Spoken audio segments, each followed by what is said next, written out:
Наш эфир продолжают новости из студии «На открытом воздухе». Это Ice News и я его ведущая Полина Долинская. Итак, в этом выпуске.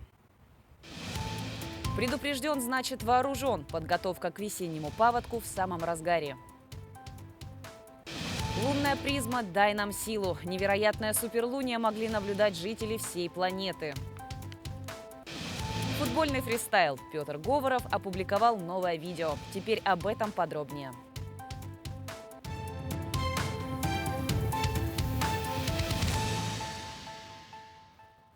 Работы по зачернению и ослаблению прочности льда завершили в Якутии. Их провели в 9 районах на 31-м затороопасном участке общей площадью 213 гектаров на реках Алдан, Амга, Нюя и Тока. Как отмечают специалисты гидрометцентра региона, толщина льда на участках реки Лены Сангар-Жиганск, реки Алдан у поселка Крест-Хальджай, также у поселка Амга и поселка Зырянка превышает норму до 40 сантиметров.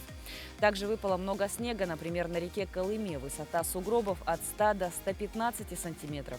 В Ангимском районе 126 сантиметров. Вместе с тем сейчас идут работы по укреплению берега и гидросооружений. 123 населенных пункта у нас попали в зоны затопления, и до 82 населенных пунктов требуется строительство инженерных защит и берегоукреплений. Вот этот вопрос мы ставим на правительственную комиссию. Вопросы, в принципе, решаем, да? Но, как говорится, также мы подали заявку в Росводресурсы по двум объектам капитального строительства. Это по инженерной защите от паводковых вод поселка Верхоянск и берегоукрепительные работы в районе села Верхневилюйск. Герцог и герцогиня кембриджские посетили ферму в английской деревне Литл Стайнтон. Они посмотрели поля, скотные дворы и также попробовали себя в качестве трактористов. Подробности далее. Поездка в Грастодарем на северо-востоке Англии стала первым общественным событием, в котором герцог и герцогиня Кембриджская приняли участие после окончания официального траура в связи с кончиной принца Филиппа. Уильям и Кэтрин посетили ферму Стюарта и Клэр Чепменов. Хозяин предложил им прокатиться на тракторе. Принц первым занял место в кабине и после короткого инструктажа совершил круг по полю. Затем настала очередь герцогини, которая не менее успешно справилась с управлением сельскохозяйственной машиной. Стюарты показали гостям скотный двор и родильное отделение для отела коров и окота овец. Дочь хозяев, Кловер, познакомила герцогиню со своим подопечным ягненком. Британская пресса напомнила, что 29 апреля исполняется 10 лет со дня свадьбы королевской пары. На следующий день BBC покажет документальный фильм, посвященный их браку. Коллектив Амгинской инспекции государственного экологического надзора и охотники района провели весеннюю подкормку косуль в местности Морхой. Данное видео было опубликовано на странице инстаграма Минэкологии Якутия. Зимний-весенний период является наиболее трудным для выживания животных после суровой зимы. А в феврале этого года дирекция биологических ресурсов республики призывала неравнодушных граждан, коллективы и организации принять участие в акции по весенней подкормке охотничьих животных.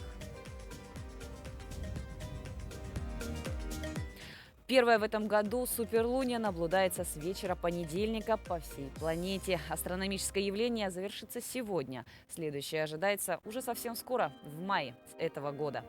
Розовую луну увидели первыми наши коллеги. Полная розовая луна взошла над минаретами и куполом большой мечети Айя-София в Стамбуле. Нынешнее явление носит название суперлуния. Оно происходит в тот момент, когда спутник находится ближе всего к Земле. Для мусульман настала примерно середина месяца Рамадан, а для христиан восточного обряда это полнолуние перед Пасхой.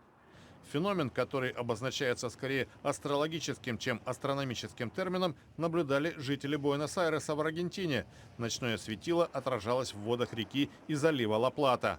Розовой луной, которая казалась больше, чем на самом деле, любовались люди в Сантьяго в Чили и в венесуэльском Каракасе. Улицы столицы Индии Нью-Дели были пустынны в связи с локдауном, вызванным всплеском заболеваемости COVID-19. Для индуистов свет гигантской луны означает символ надежды на избавление от пандемии. В это время отмечается рождение Ханумана, популярного божества в образе обезьяны. Он считается покровителем наук и сельской жизни. По причине прохладной погоды аудитория шоу на пляже Бонди-Бич в Сиднее оказалась не очень многочисленной.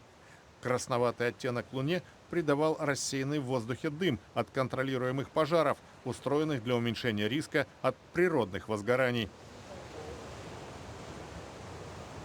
И снегопад был не помехой. Популярный блогер и продюсер Петр Говоров в День Республики в своем инстаграме разместил видео, которое в считанные часы набрало тысячи просмотров и репостов в другие популярные аккаунты.